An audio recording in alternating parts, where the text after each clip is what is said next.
हल्कू अपनी पत्नी से कहता है। अरे सुनो, शहना आया है। लाओ, जो रुपए रखे हैं उसे दे दो। अरे किसी तरह गर्दन तो छूटे। मुन्नी झाड़ू लगा रही थी। वो बोली। 3 ही तो रुपए हैं। दे दूं तो कंबल कहाँ से आएगा? माघ पूस की रात खेत में कैसे कटेगी? उससे कह दो फसल पर रुपया देंगे, अभी नहीं है। हल्कू थोड़ी देर तक चुपचाप खड़ा रहा और अपने दिल में सोचता रहा। पूस सर पर आ गया है। बगैर कंबल के खेत में रात को वो किसी तरह सो नहीं सकता, मगर शहना मानेगा नहीं। और फिर मुन्नी से कहा। ला दे दे, गर्दन तो किसी तरह से बचे। कंबल के लिए कोई दूसरी तरकीब सोचूंगा। मुन्नी उसके पास से दूर हट गई और आंखें टेढ़ी करती हुई बोली। कर चुके दूसरी तरकीब। जरा सुनूं, कौन तरकीब करोगे? हाँ, न जाने कितना रुपया बाकी है जो किसी तरह आधा ही नहीं होता। मैं कहती हूँ, तुम खेती क्यों नहीं छोड़ देते? मर मर कर काम करो, पैदावार हो तो उससे कर्जा अदा करो। ऐसी खेती से बाज आए। मैं रुपए ना दूंगी, ना दूंगी, हाँ। हल्कू रंजीदा होकर बोला। तो क्या गालियां खाऊं? गाली क्यों देगा? क्या उसका राज है?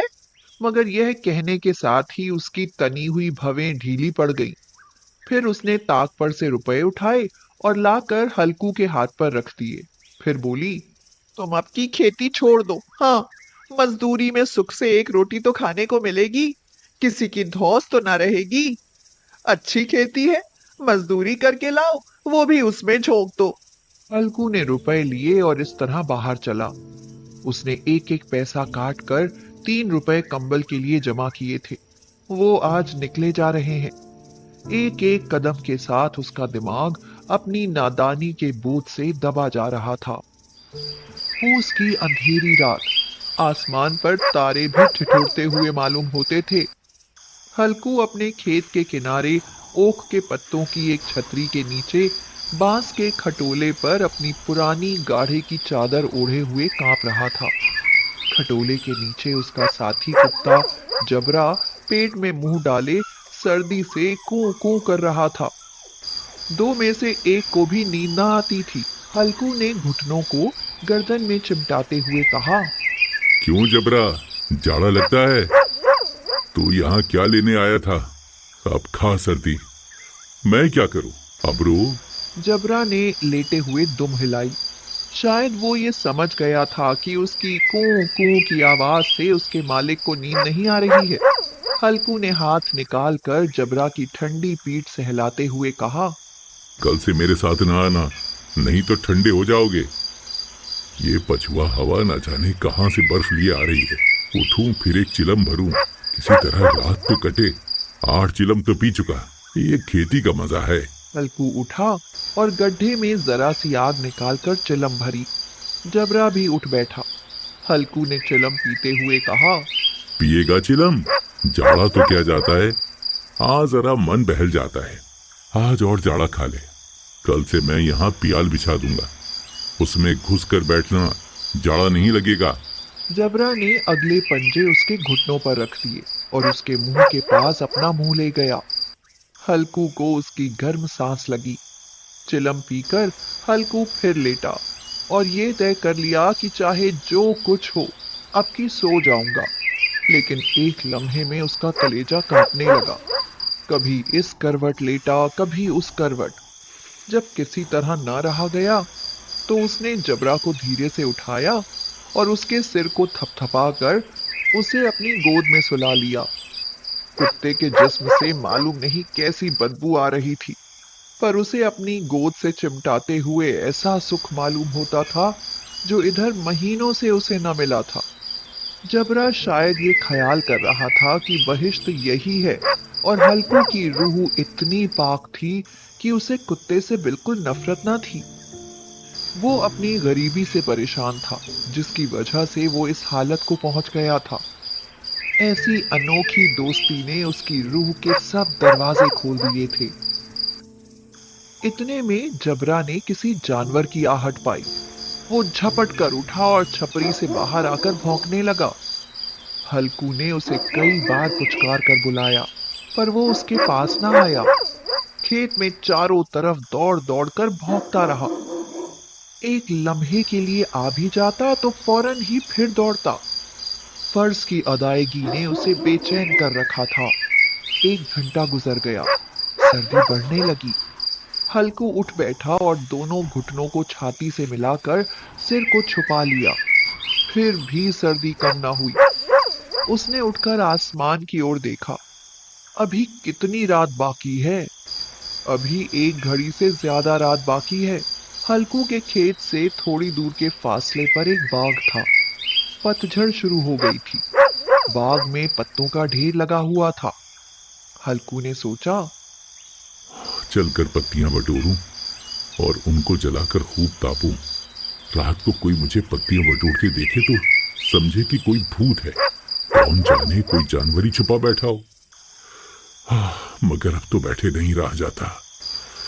बहुत ठंड है। उसने पास के अरहर के खेत में जाकर कई पौधे उखाड़े और उसका एक झाड़ू बनाकर हाथ में सुलगता हुआ उपला लिए बाग की तरफ चला। जबरा ने उसे जाते देखा तो पास आया और दुम हिलाने लगा। हल्कू ने कहा, अब तो रहा नहीं जाता जबरू।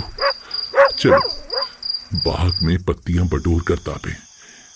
इकट्ठे हो जाएंगे तो फिर आकर सोएंगे। अभी तो रात बहुत है। हल्कू ने आग जमीन पर रख दी और पत्तियां बटोरने लगा। थोड़ी देर में पत्तों का एक ढेर लग गया। हाथ ठिठुरते जाते थे। नंगे पांव गले जाते थे और वो पत्तियों का पहाड़ खड़ा कर रहा था। उसी अलाव में वो सर्दी को जलाकर खाक कर देगा। थोड़ी देर में अलाव जल उठा। उसकी लौ ऊपर वाले दरख्त की पत्तियों को छू छू कर भागने लगी। हल्कू अलाव के सामने बैठा हुआ आग ताप रहा था। 1 मिनट में उसने अपनी चादर बगल में दबा ली और दोनों पांव फैला दिए। उसने जबरा से कहा, क्यों जबरा, अब तो ठंड नहीं लग रही है ना? जबरा ने कूं कूं करके गोया कहा, अरे अब क्या ठंड लगती ही रहेगी। पहले ये तरकीब नहीं सूझी, नहीं तो इतनी ठंड क्यों खाते। जबरा ने दुम हिलाई। हल्कू बोला, अच्छा आओ इस अलाव को कूद कर पार करें। देखें कौन निकल जाए। अगर जल गए बच्चा तो मैं दवा ना करूंगा। अब मुन्नी से कल ये न जड़ देना कि रात ठंड लगी और ताप ताप कर रात काटी, वरना लड़ाई करेगी वो। ये कहता हुआ वो उछला और उस अलाव के ऊपर से साफ निकल गया। पैरों में जरा सी लिपट गई, पर वो कोई बात न थी। जबरा अलाव के गिर्द घूमकर उसके पास खड़ा हुआ। हल्कू ने कहा, चलो चलो ऊपर से कूद कर आओ। वो फिर कूदा और अलाव के उस पार आ गया। पत्तियां जल चुकी थी। बगीचे में फिर अंधेरा छा गया था। राख के नीचे कुछ कुछ आग बाकी थी। हल्कू ने फिर चादर ओढ़ ली और गर्म राख के पास बैठा हुआ एक गीत गुनगुनाने लगा। उसके जिस्म में गर्मी आ गई थी, पर जूं जूं सर्दी बढ़ती जाती थी उसे सुस्ती दबा लेती थी। जबरा जोर से भौंककर खेत की तरफ भागा। हल्कू को ऐसा मालूम हुआ कि जानवर का एक झुंड उसके खेत में आया। शायद नील गाय का झुंड था। उनके कूदने और दौड़ने की आवाजें साफ कान में आ रही थी। फिर ऐसा मालूम हुआ कि खेत में चल रही हैं। उसने दिल में कहा, जबरा के होते हुए कोई जानवर खेत में नहीं आ सकता। नोच ही डाले। मुझे वहम हो रहा है। अरे मुझे भी कैसा धोखा हुआ। उसने जोर से आवाज लगाई, जबरा जबरा। जबरा भौंकता रहा, उसके पास ना आया। जानवरों के चरने की आवाज चर चर सुनाई देने लगी। हल्कू अब अपने को फरेब न दे सका, मगर उसे उस वक्त अपनी जगह से हिलना जहर मालूम होता था। वह अपनी जगह से न हिला। बैठे बैठे जानवरों को भगाने के लिए चिल्लाने लगा, लियो लियो लियो लियो, हो हा। मगर जबरा फिर भौंक उठा। अगर जानवर भाग जाते तो वो अब तक लौट आया होता। नहीं भागे, अभी तक चल रहे हैं। शायद वो सब भी समझ गए हैं कि इस सर्दी में कौन भीगा है जो उनके पीछे दौड़ेगा। फसल तैयार है। कैसी अच्छी खेती थी। सारा गांव देख देख कर जलता था। उसे ये अभागे तबाह किए डालते हैं। अब हल्कू से ना रहा गया। वो पक्का इरादा करके उठा और 2-3 कदम चला। बिच्छू के डंक का सा झोंका लगा। वो फिर बुझते हुए अलाव के पास आ बैठा और राख को कुरेद कुरेद कर अपने ठंडे जिस्म को गरमाने लगा। जबरा अपना गला फाड़े डालता था। नील गाय खेत का सफाया किए डालती थी और हल्कू गर्म राख के पास बेहिस बैठा हुआ था। आखिर वहीं चादर ओढ़कर सो गया। सवेरे जब उसकी नींद खुली तो देखा चारों तरफ धूप फैल गई है और मुन्नी खड़ी कह रही है, क्या आज सोते ही रहोगे तुम? यहाँ मीठी नींद सो रहे हो और उधर सारा खेत चौपट हो गया। सारे खेत का सत्यानाश हो गया।